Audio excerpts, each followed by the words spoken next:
intentional to divert the world, to mislead the world by bringing this internal politics of DRC into this forum.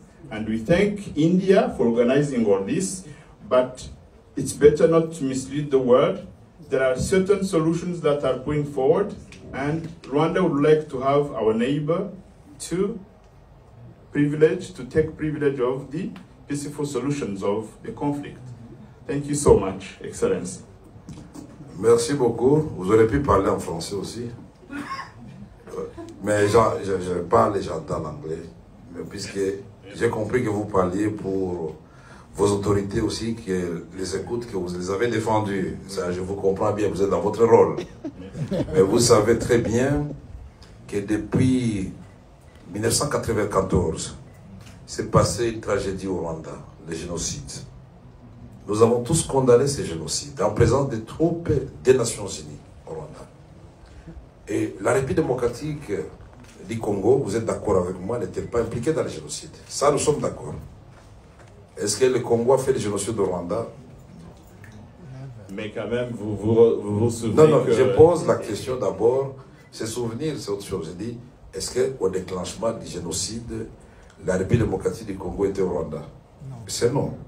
Et c'est au contraire... La force congolaise n'a pas été aux côtés des génocidaires avant? Non, vous savez que quand vous parlez... Madame, s'il vous plaît. Excellence. Vous savez que quand vous parliez, je vous laisse... Non, please. C'est très intéressant, madame. Vous avez peur de quoi? La vérité est claire, pas comme l'eau des roches. Tout le monde sait très bien que le Congo est victime de sa politique de l'hospitalité. Quand on a tué les gens au Rwanda, et quand les Tutsis ont voulu se venger, 2 millions de personnes ont traversé notre frontière commune. Je ne suis pas en train de raconter des histoires. Et sont venus dans les provinces du Nord et du Sud Kivu. En présence, s'il vous plaît, des troupes des Nations Unies qui étaient là-bas. Qui auraient pu, à ce moment-là, séparer les civils et les militaires et désarmer les militaires avant d'entrer sur le territoire congolais. Et plus tard, à l'époque de Mobutu, on va organiser la tripartite Rwanda, Zaïre, devenir République démocratique du Congo, et les HCR, sous le gouvernement Léon Kengo Wadondo. Et nous avions désigné le site où on devait éloigner les réfugiés rwandais pour éviter qu'ils ne constituent une menace pour leur pays, à au moins 150 km de la frontière commune. Et au moment de le réaliser, ce n'est pas la République démocratique du Congo qui a dit non. Et après, vous avez pris prétexte, puisque vous avez hébergé les Hutus chez vous, c'est une menace contre nous, et donc, une guerre des agendas. Vous allez recruter Laurent Désiré Kabila d'heureuse mémoire. Laissez-moi terminer, vous avez parlé, ça c'est la technique de chez vous, laissez-moi terminer. Il faut savoir écouter, je vous donnerai le temps, vous allez parler. Si vous n'avez pas peur de la vérité, laissez-moi éclairer l'assistance. Je termine, je vous promets, vous aurez la parole d'accord. Merci, laissez-moi terminer. Alors, vous avez pris prétexte du fait que, soi-disant, une catégorie de Congolais n'était pas suffisamment représentée dans les institutions. Les Banyamulenge, qui sont des Tutsis. Mais alors qu'en ce moment-là, paradoxalement, le ministre des Affaires étrangères, c'était Mizi Makara. Et les Tutsis. Et je peux vous citer la liste longue. Tous les services de sécurité, c'était les Tutsis. Les chefs d'état-major général de l'armée congolaise, non seulement Tutsis, mais du Rwanda, James Kabarebe. Qui peut être aussi généreux pour prendre un ressortissant voisin pour en faire son chef d'état-major général? On ne trouvait pas que le Congo était très gentil et très généreux et victime de sa générosité. Et en 1998, le 27 juillet 1998, quand Laurent Désiré Kabila, lassé, la population lassée par des violations à répétition des droits de l'homme, des soldats rwandais qui avaient accompagné les forces de libération, il devait faire un choix.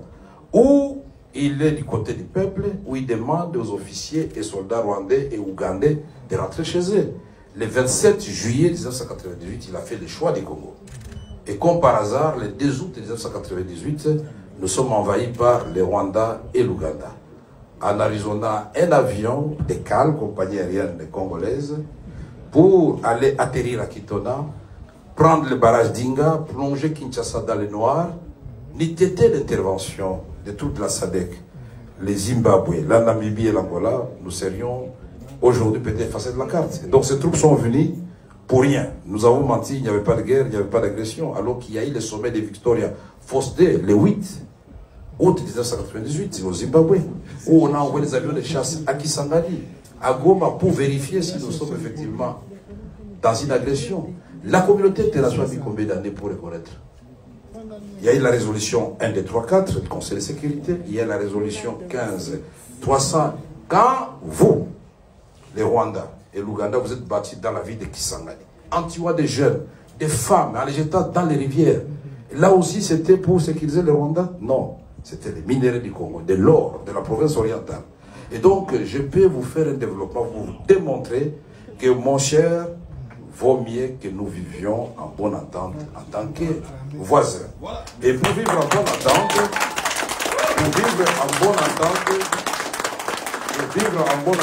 nous devons nous dire la vérité. La vérité n'a pas de lieu ni de temps.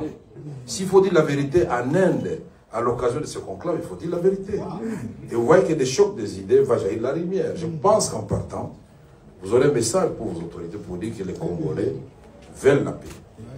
Mais qui veut la paix prépare la guerre. Parce qu'ils n'auront pas accepté que vous puissiez nous envahir. Thank you, sir. Thank you very much. Faisons le développement, ne faisons pas la guerre. Développons la sous-région ensemble. Et pour ce qui se passe maintenant, pour terminer, les M23. Vous avez commencé d'abord par les RCD Goma, les MLC. Et l'Ouganda soutenait les MLC, les Rwandais soutenaient les RCD, c'est évident. Parce que nous avons eu l'accord de Sun City le 17 novembre 2002, devant tous les chefs d'État africains et la communauté internationale européenne. On a signé un accord qui nous a donné, dit laissez là-bas. Laissez-les, Bouchiri. Bouchiri. Mais pourquoi vous êtes Bouchiri? Vous êtes agité pourquoi? Laissez, nous sommes dans le cadre de vigilance de la vérité. Vous avez peur de quoi? La vérité de notre côté, il ne faut pas avoir peur. Vous m'étonnez parfois. C'est l'occasion que le monde entier sache ce qui se passe à l'est de la République démocratique du Congo. J'ai dit, ce groupe que vous avez supporté, portait le nom de RCD et MLC. Et par la suite, comme une génération spontanée, ont donné naissance au CNDP, au SNDKML, au SND national. Et puis finalement, le CNDP mis en déroute par la brigade internationale devient, après les élections de 2011, le M23. Et on arrête Bosco Ntaganda, Nkunda Fui, il est où? Il est au Rwanda. Et tout ça, donc, c'est des mensonges. Et finalement, après les élections de 2018, l'élection de Félix Tshisekedi, après 2 ans, on apprend que non, non, le M23 n'était pas totalement mort. Il vient de renaître de l'Ouganda et du Rwanda. C'est une rébellion congolaise. Une rébellion congolaise. Et donc, le M23 est là, vous le reconnaissez. Alors, je voudrais terminer en disant ceci.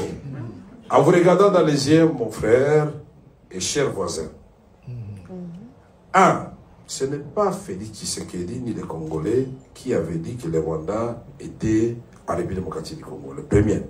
C'est le rapport des experts des Nations Unies qui a certifié de la présence des troupes rwandaises. 2. Le monde entier vous conseille de vous retirer de la République démocratique du Congo, réellement. Et nous allons, retirez-vous. Et moi, j'ai fait.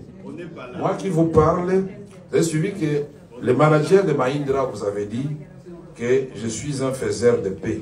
Effectivement, au mois de septembre, j'ai terminé le 27 septembre 2022, j'ai fait la tournée de toutes les zones de guerre de la République démocratique du Congo, y compris Bunagana, Rutshuru et partout là-bas. Et nous vous avons proposé un plan de paix et non un plan de guerre. Et si vous ne voulez pas reconnaître que vous nous avez agressés, si vous avez agressé, donc le diagnostic, s'il est déjà biaisé dès le départ, on ne trouvera pas la thérapeutique. Soyons panafricanistes, comme vous l'avez dit, l'Afrique doit aimer l'Afrique. Le Rwanda, géographiquement, Et si le plan historique, personne ne va le déplacer. La République démocratique du Congo, géographiquement, demeurera jusqu'à la fin du temps le voisin du Rwanda. Alors, d'après vous, quel est le modèle qui peut nous inspirer? C'est le modèle de la France et de l'Allemagne.